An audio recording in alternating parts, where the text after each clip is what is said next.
Welcome back. और बात करेंगे कामरान यूसुफ, सीनियर सहाफ़ी और एंकर पर्सन हमारे साथ मौजूद है लाइन पे। अच्छा जी, उनसे हम बात करेंगे उनके वीलॉग्स के हवाले से। क्लास साहब अभी तक हमारे साथ लाइन पे मौजूद नहीं है। जो उनसे करने वाला सवाल ये है कि एक तो उन्होंने आर्मी चीफ की तैनाती से मुतालिक वीलॉग्स किए, उसके ऊपर बात की। जो मौजूदा सिनेरियो बन रहा है वो भी कुछ बार बार इसी चीज़ का जिक्र आ रहा है, this is long March is directly connected with it, pressure tactics हैं। इमरान खान भी सियासी चैलेंजेस करते हुए नजर आ रहे हैं, तो प्रेशर बिल्ड हो रहा है। कामरान साहब साथ मौजूद है। Kamran is one of the best reporters और मेरे बड़े फेवरेट हैं। मुझे इसमें कोई हार्जी शहबाज राना हूँ, कमरान हूँ शहर में, और बड़े अच्छे सोहेल भट्टी साहब हमारे कुलीग हैं, मुश्ताक घुमन हो गया, बड़े अच्छे रिपोर्टर्स हैं जिनकी मैं बड़ी इज्जत करता हूँ। Kamran is a very decent and cool man. आप कभी इनके वीलॉग्स देखे ना, जो अच्छे पढ़े लिखे समझदार आपको जर्नलिस्ट नज़र आते हैं, जो अंदर की खबरें भी रखते हैं और बड़े अच्छे तरीके से वो प्रेजेंट भी करते हैं। और I will recommend my viewers के वो कमरान के ज़रूर वीलॉग्स देखा करें। फुल ऑफ इंफॉर्मेशन स्टाइल और बड़ा डिसेंट तरीके से एक्सप्लेन। जो जहाँ पे चिंगाड़ मारो लुट गए, बर्बाद हो गए, पिट गए, वो पिटाके वाला जो काम होता है ना, वो आपको कमरान के उसमें नजर नहीं आता। साथ मौजूद है हमारे। उनसे प्लीज जी कामरान साहब, आपको वेलकम करेंगे शो पे। अस्सलाम वालेकुम। जी अस्सलाम वालेकुम, बहुत शुक्रिया जी।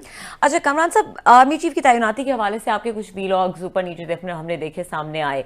अभी जो मौजूदा सिनेरियो बन चुका है, जिसमें मरियम नवाज भी ये कह रही हैं कि ये लॉन्ग मार्च जो है ये सिर्फ प्रेशर टैक्टिक्स हैं, वो कनेक्ट करी हैं इसको आर्मी चीफ के अपॉइंटमेंट के साथ। फिर इमरान खान भी सियासी चैलेंजेस करते नजर आ रहे हैं। तो जो एक इस वक्त सिनेरियो बन चुका है, आपको लगता है कि प्रेशर इनफ बिल्ड हो गया है? प्रेशर अगर तो आप बात करें कि इमरान खान साहब की तरफ से बिल्ड करने की बात कर रहे हैं, तो मेरा नहीं ख्याल कि अभी उस तरह से वो प्रेशर बिल्ड कर पाए हैं कि जिसके नतीजे में आप ये कहें कि शायद ये जो मौजूदा गवर्नमेंट है वो आर्मी चीफ की तैनाती नहीं करेगी। मतलब एज ऑफ नाउ तो मुझे ये लग रहा है कि एवरीथिंग जो है अकॉर्डिंग टू प्लान जा रही है। इवन के जो मौजूदा आर्मी चीफ हैं जनरल कमर जावेद बाजवा, वो पहले ही कह चुके हैं कि वो 29 नवंबर को रिटायर हो जाएंगे, और उन्होंने तो अपनी जो फेयरवेल है वो भी लेना शुरू कर दिए हैं। तो मुझे नहीं लगता कि कोई उससे अभी तक फर्क पड़ने वाला है, अनलेस के आइंदा आने वाले दिनों में इमरान खान साहब कुछ इस्लामाबाद के ऊपर ऐसा हल्ला बोल दें या कुछ ऐसा करें कि जिसकी वजह से ये गवर्नमेंट जो है इतनी मुश्किल में पड़ जाए या ये गवर्नमेंट रहे ही नहीं। अदरवाइज तो I think as far as government is concerned और इवन जो एस्टेब्लिशमेंट है उनका भी जो ख्याल है कि ये गवर्नमेंट का जो मौजूदा प्राइम मिनिस्टर है उनका लेजिटिमेट राइट है, और मेरा नहीं ख्याल कि वो भी चाहेंगे कि इतनी अहम जो तैनाती है ये किसी भी किस्म के तनाज़े का शिकार हो। तो एज ऑफ नाउ तो लगता है कि things are according as per plan जो गवर्नमेंट चाह रही है या जो एस्टेब्लिशमेंट चाह रही है। कामरान, आपको क्या लगता है? You have very inside sources, आप हमेशा बड़ी बड़ी खबरें लेकर सामने हैं, वेरी क्रेडिबल वन, कि खान साहब के आने से पहले आर्मी चीफ का मतलब अनाउंस होगा, या खान साहब यहाँ पे कैंप लगा के पानीपत, वो होता है ना माजी में हम देखते थे पानीपत की 3 जंगें मुझे याद आती हैं कि जनाब कि वो तलवार ही फैसला करेगी कि दिल्ली पे कौन आके कब्जा करेगा, हुक्मरान होगा। तो खान साहब जब आके यहाँ पे कैंप करके बैठे होंगे उस वक्त अनाउंसमेंट होगी, या खान साहब के आने से पहले हो जाएगी कि जनाब जिस काम के लिए आप आ रहे थे वो तो हमने कर दिया है, अब आप वहाँ जीटी रोड पे रहें या बहरा आके बैठें, इससे क्या फ़र्क पड़ेगा? आपका क्या टेक है इस पे कि अपने टाइम पे करेंगे या पहले कुछ चांसेस हैं उसके? देखिए, चांसेस तो बिल्कुल हैं। इनफैक्ट जो पीएमएलएन के अंदर जो खास करके, क्योंकि एक याद रखें बात के वैसे तो लोग बहुत काइट फ्लाइंग और अंदाजे लगाते रहते हैं, ये जो आर्मी चीफ की तैनाती का मामला है आई थिंक 3-4 लोगों के अलावा किसी और को नहीं पता, लेकिन एक आध जो बहुत उनके पीएमएलएन के करीबी साथी हैं उनसे कुछ अर्सा पहले जो मेरी बात हुई तो वो इस तरफ इंक्लाइंड जरूर हैं, अगर कि इमरान खान साहब बुनियादी तौर पर लॉन्ग मार्च इसलिए कर रहे हैं कि आर्मी चीफ की तैनाती पर मुतासर उसको इन्फ्लुएंस किया जाए।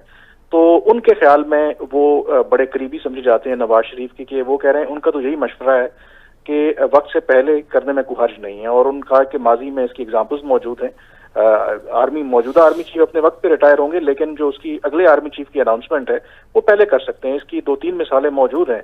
जनरल आसिफ नवाज जंजुआ को 3 माह पहले अनाउंस कर दिया गया था कि वो अगले आर्मी चीफ होंगे। इसी तरह से 1 माह पहले गालिबन जंगीर करामत जो हैं उनको अनाउंस कर दिया गया था। तो ये एक्टिवली इसके ऊपर कंसिडर हो रहा है। मेरा ख्याल था कि शायद ये अभी तक शायद हो भी जाता, लेकिन इस वक्त गवर्नमेंट वो क्यों नहीं कर रही उसकी एक और भी वजह है।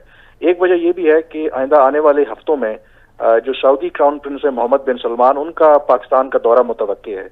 तो वो भी एक वजह है कि क्योंकि आर्मी चीफ के भी बड़े करीबी ताल्लुकात रहे हैं एमबीएस के साथ, तो ये भी एक रीजन है कि शायद उनके दौरे से पहले वो ये अनाउंसमेंट नहीं करना चाहते, ये भी एक रीजन है।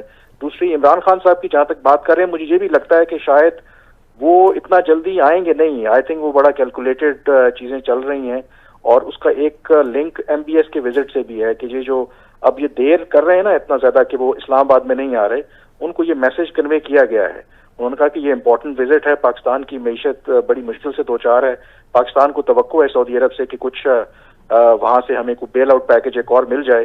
तो वो MBS का दौरा, ये जो गवर्नमेंट भी है और खास करके जो एस्टेब्लिशमेंट है, वो चाहती है कि हर सूरत हो, लेकिन जाहिर है कि उसके लिए जरूरी है कि इस्लामाबाद के अंदर सिक्योरिटी की जो सिचुएशन है वो खराब नहीं होनी चाहिए। तो ये भी एक रीजन है कि इमरान खान साहब अभी तक इस्लामाबाद की तरफ रुख नहीं कर रहे। अच्छा कामरान, एक और भी ये बात हो रही थी मेरी किसी से, शायद आप तक भी पहुंची होगी, वो ये कहते हैं कि ये भी हुकूमत थोड़ी सी, इसको ये भी शायद खबरें हैं, कोई वो जो उसकी वहाँ पे मुलाकात का जिक्र किया जाता है, उसमें F10 में हुई थी, इसकी मशहूर ज़माना मुलाकात का जिक्र हो रहा है कि बहुत बड़ी दोनों साइड से बड़ी बड़ी शख्सियतें थी वहाँ पे। ये भी कोई इस तरह की अंडरस्टैंडिंग हुई है कि अगर समरी जाती है उसमें ये नए आर्मी चीफ के नाम के हवाले से, तो उसको 24 दिन के लिए ये जो है प्रेसिडेंट साहब हैं वो होल्ड कर सकते हैं, जैसे पहले हमने देखा उन्होंने अपनी उन पावर्स उन्होंने एक्सरसाइज की थी। तो ये भी सोचा जा रहा है कि पहले भेज दिया जाए ताकि 24 दिन वाला वो जो अगर वो करना चाहते हैं कोई इस तरह की बात, तो वो पीरियड भी गुजर जाए। एक ये भी बात मुझे किसी ने बताई है कि इस पे भी एप्रीहेंशन हैं हुकूमत के अंदर कि प्रेसिडेंट साहब उस पर बैठ ना जाएं समरी पे। आपको लगता है कुछ इस तरह की बात? देखें, होने को तो ये बिल्कुल हो सकता है। शुरू में देखें जो सदर साहब हैं इन्होंने गड़बड़ की थी, इवन के काबीना का ओथ हो या बाकी कुछ मामलात हो, इवन वजीर आज़म को ओथ नहीं लिया था मेरा ख्याल है, मैं गलत बिल्कुल नहीं लिया था। हाँ बिल्कुल, वो बीमार हो गए थे या उन्होंने बहाना बना लिया था और फिर गालिबन चेयरमैन सेनेट को वो ओथ लेना पड़ा था। लेकिन अगर आप उसके बाद देखें तो फिर सदर साहब के तेवर काफी बदल गए हैं। आई थिंक उनका सॉफ्टवेयर अपडेट हो गया है, और मुझे नहीं लगता, I would be really surprised कि सदर आरिफ अलवी जो हैं वो इस तरह की कोई हरकत करेंगे, वो नहीं करेंगे। मुझे नहीं लगता कि अगर आर्मी चीफ की अपॉइंटमेंट के हवाले से वो इतना बड़ा कि वो उस समरी के ऊपर जाके बैठ जाए, मुझे नहीं लगता। अगर वो करेंगे तो that will be a major I think political और कॉन्स्टिट्यूशनल क्राइसिस होगा। लेकिन एज ऑफ नाउ करने को तो कोई भी रोड़ा वो अटका सकते हैं, लेकिन वो ऐसा करेंगे नहीं, क्योंकि शुरू में जरूर उन्होंने इमरान खान साहब की लाइन टो करने की कोशिश की, then he accepted the reality कि ठीक है ये गवर्नमेंट जैसी भी है, बेशक उनके कंसर्न्स भी हैं, बट डी फैक्टो तो ये गवर्नमेंट है ना, डी फैक्टो प्राइम मिनिस्टर तो है। आपने कहा कि you will very much surprised, मतलब अब इतने सरप्राइजेस आ चुके हैं इस मुल्क में, अब कुछ सरप्राइज का लफ्ज जो है ना, it has lost its meaning.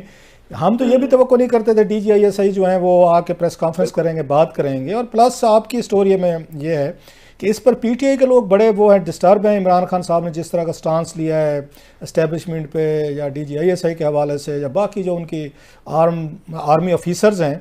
तो इसमें क्या आप उसमें देखते हैं कि वाकई पार्टी के अंदर एक है कि इमरान खान साहब इस वक्त सबको तहस नहस किए जा रहे हैं और कोई इदारा बंदा कोई ऐसा बच नहीं गया जिस पे वो बात ना कर रहे हो, जिन्होंने कल को अगर कुछ आना भी है पावर में, अगेन वो लाइक इट और नॉट, तो कुछ इंस्टीट्यूशंस हैं जिनकी ये मदद उन्हें चाहिए होगी।